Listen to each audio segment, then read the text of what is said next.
Kentucky versus Texas. We had the Longhorns against the Wildcats, and the Longhorns came out on top. Texas, I said this in one of my previous videos. Texas, I got UConn and I got Texas in the championship game. And for the first time, I am going on record and saying this. I said that there was one team that I believe had the potential to beat UConn. And before this, I was like, man, ain't nobody messing with UConn all year long. I was like, it's all right. You can get to the championship game. You do what you want to do. But UConn is undoubtedly going to win the game. But today, and what I have seen from Vic Schaefer's Texas Longhorn in the SEC tournament and how they have been taking care of business in this tournament and during March Madness, I am going on record and I am saying that I believe that Texas is the team that could potentially upset the UConn Huskies. Why? Because now folks have been playing like they want to win a championship. They have been playing with a sense of urgency. They have been playing hard. Rori has been playing like this is her last year. And then, not only that, but they have the personnel to compete with the Texas 1 through 5. And then they have some people off the bench who can come and make a difference as well. So let's talk about it. So right off the bat, we see that Texas comes out with a sense of urgency. It was like Rori said at halftime. She was like, they asked what her motivation was. She was like, basically, if we don't win, we going home. And that was motivation enough. And I agree with that. But Texas, they were just dominated. We see that Harmon started off finding her teammates in transition, hitting Carlton and Lee. We see that they get out and running, which is one of their best forms of offense off of those steals. They're getting those layups. But here's what makes Texas dangerous. Not only do they score in transition, but they also can score in the half-court setting. For some of those teams, a lot of those teams this year, we were not able to say the same thing, but we are absolutely able to say that about Texas. So they got ways of giving you the work in more than just one way, which makes them a dangerous team for whoever has to face them. So we see that Texas went on a 15-0 run. And golly, I mean, I ain't feel bad for Kentucky, but it was just like, y'all can't compete with this. Like, y'all cannot. They are clicking defensively. They are everywhere. Rori Harmon was everywhere. Then, offensively, they were given the work. But to talk about Rori, man, what a story that she has. Came in as like the Gatorade Player of the Year, like Freshman of the Year, whatever, Big 12. Then she ended up tearing her ACL. She came back. That's not an easy injury to come back from. I know people are doing it more and more now, but still, it still requires a lot of intentionality in getting better and just regaining that full strength in your knee. But we see that she was dedicated and it is paying off. Get this. They talked about this tonight. They said Rori Harmon is the first player and the only player in D1 history to have 1,500 points, 600 rebounds, 900 assists, and 350 steals. Rori Harmon is like 5'3". She might be listed at 5'5", but we know that basketball, they give you like 2 extra inches. So in order for her to have this type of impact and what they played in the Big 12, and not only in Big 12 when they played, but in the SEC, says a lot. Not about her skill. Does she have 1,500 points? Yes.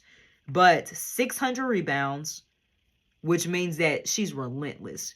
For a 5'5" point guard to have 600 rebounds and 350 steals, that tells me that that's all heart. That's all heart and being pursuant of that basketball and doing whatever it is that your team needs you to do to win.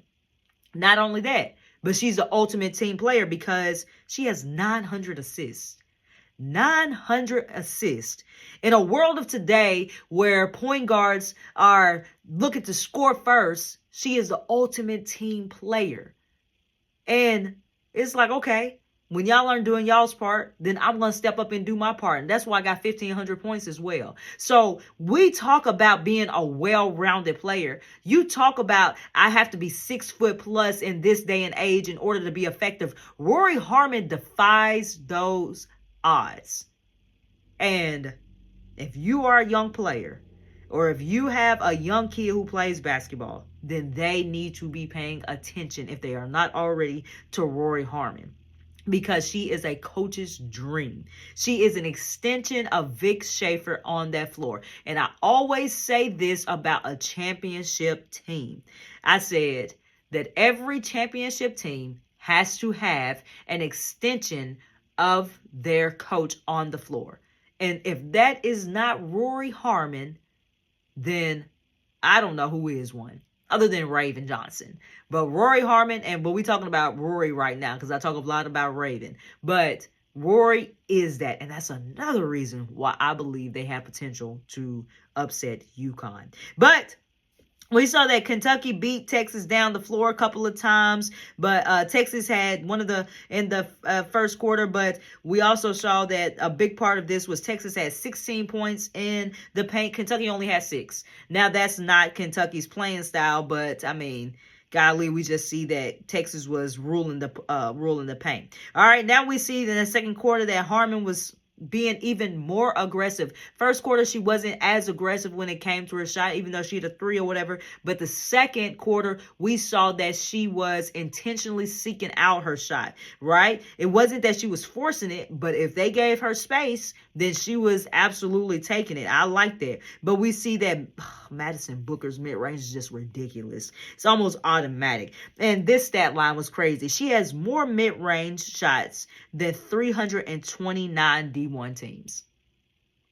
One person has more mid-range shots than 329 D1 teams. That is absolutely insane.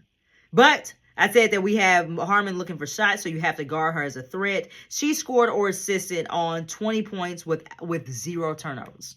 That is a coach's dream. When your point guard has 0 turnovers and they have scored or assisted on 20 points of however many they had in the second quarter, like, you can't ask for more. And by the halftime, Rori Harmon had 9 points, 5 rebounds, 5 assists, and 6 steals. She was on track to get a triple-double. The only reason I think she might not have gotten it is because, unlike Hannah Hidalgo, the game ended up being close. This game was not close. If the game was close, I think that she absolutely would have had it, because she would have done what was necessary in order for her team to win. And that comes with just more stats, right? But because it wasn't a close game, then she really wasn't pushed towards it. All right, so we got I had Kentucky can't get anything going because of Texas defense. Like, Texas defense was just everywhere. It is that's just what it was. All right, but first half analysis is Texas is on a championship mission.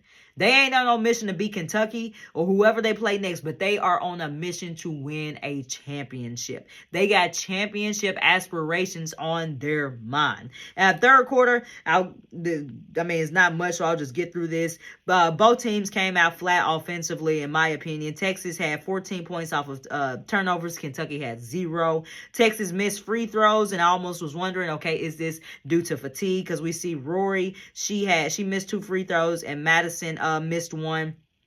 We saw Madison start to get going, and Kentucky outscored Texas by 1 in that third quarter, so it was a little bit more even. In the fourth, we saw Kentucky go on a little run, and Texas had 5 turnovers. But in the end, Texas just did what Texas did. Like I said, they're on a championship mission, and they just got it done.